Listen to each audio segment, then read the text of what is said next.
You are not safe. Your mum's not safe, your uncle's not safe, and that one family member that you never see because they live in the middle of diddly squat isn't even safe. And it's all because of an online game and a bunch of nerds that haven't gone outside in years but can still look at that 180p photo of a blade of grass and know it's from your Aunt Pamela's backyard in Kentucky. Let me explain. Geoguessr.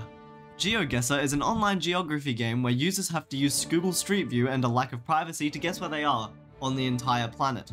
Yet people like this exist, and even with 16 million kilometers, or 10 million freedom feet, of Street View imagery, can pinpoint exactly where they are in less than a second. Geoguessr uses a point system from 0 to 5,000, with 5,000 being the closest you can get, and 0 being, you thought it was in Brazil, but it was actually the f***ing Philippines, but I swear it was just a mistake and I'm not bad at geography. In Geoguessr, you can play by yourself, or you can 1v1 people in competitive ranked game modes. So now, when you make mistakes, other people can see them too.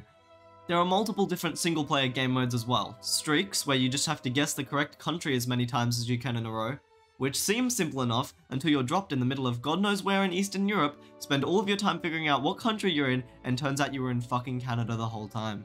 There's also a daily challenge, Explorer mode where you can choose a specific country to play in, and the normal Maps mode. The world map in Maps mode is probably where you'll be spending all of your time playing this game. There's also a couple of other multiplayer game modes, but I'm not talking about them right now because they're gonna make me feel bad about myself. If you didn't know, there was recently the first ever annual Geoguessr eSport tournament.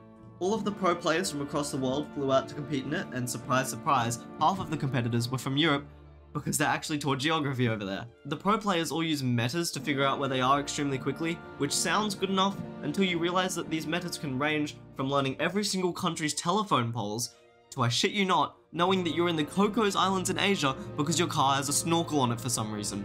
It is actually insane how much these players can remember. It is genuinely impossible to post an image of you outside these days without being worried that Rainbolt isn't going to comment on your post with your location, internet browsing history, and a list of what you ate for lunch. Okay, I'm tired, subscribe, goodbye.